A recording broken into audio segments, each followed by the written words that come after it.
get out of the way. As Esther is standing before you, allowing us to express to you through her process, she has managed through a few years of meditation and many years of doing this, and through coming into alignment even now as she is standing here, she has managed to bring her vibration into the frequency that is us, so that we are one in this moment. Esther is not dead in this moment. She's not gone to some other galaxy. She is not timed out. She is not sleeping under the stage. Esther is blended with that which is Abraham, and you are experiencing the benefit of that blending. And you don't need Esther to experience that blending, for each of you has access to that same non-physical stream of consciousness. We express ourselves as Abraham because we wanted to be first in the phone book. Just kidding. We express ourselves as Abraham because as Esther is receiving the block of thought that explains that which we are, she is not hearing words. We don't whisper words into her ear that she repeats. We offer knowing that she translates at an unconscious level and expresses into the equivalent that best matches it. So over time, as we give her an impulse of thought, she is able to not only translate the thought, translate the meaning into something that is meaningful for most of you, into the language that she understands. But she is also able to feel the intent with which we offer it. So the personality that you know as Abraham is a specific translation from Esther's understanding of the vibration that she is receiving. And all of you have the ability to do that. You are all short-selling yourself and living but a shadow of the life that is you, when you do not take the time to manage the vibration that is you and bring it into the equivalency of who you really are.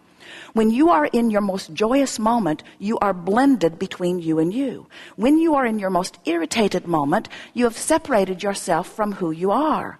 As the equipment was malfunctioning this morning, some sort of bugaboo in Esther's microphone, Esther felt herself beginning to tremble because this matters to her, and she was focused upon what has gone wrong, what will we do, what will happen.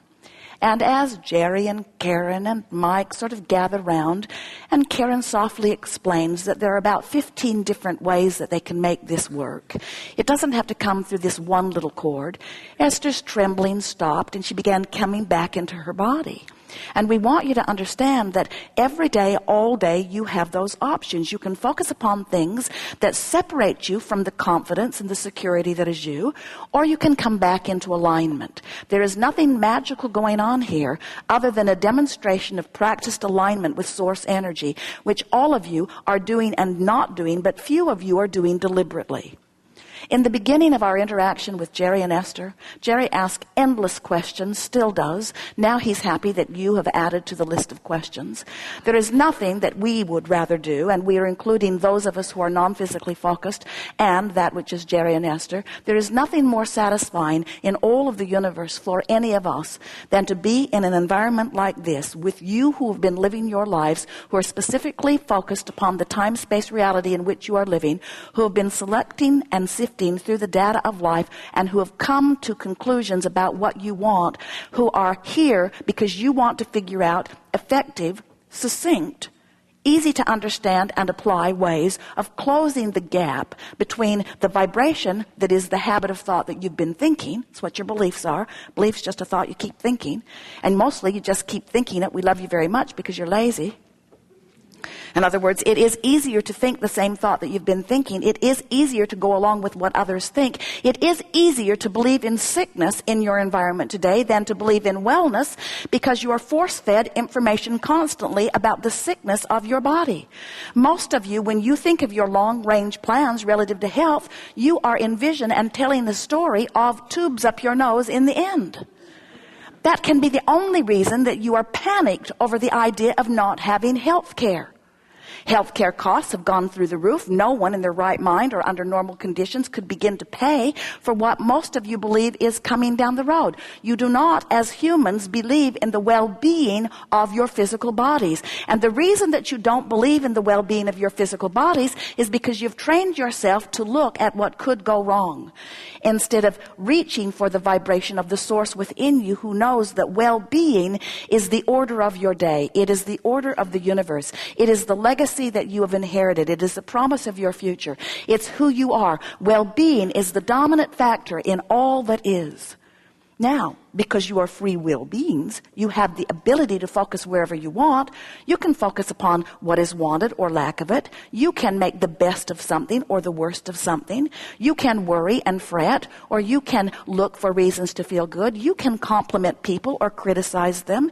You can complain, or you can reach for positive aspects. You have those options all day, every day, but you're not likely to do something very different from what you've been practicing. Because what you've been practicing, because of law of attraction, is what is most dominant in your vibration. So, a thought that you think causes you to offer a vibration. And when you offer a vibration because of the thought that you're thinking, law of attraction responds to that thought soon enough, not immediately, but soon enough, within seconds, within 17 seconds. The thought that you're thinking then begins to bring other thoughts of vibrational equivalency to it.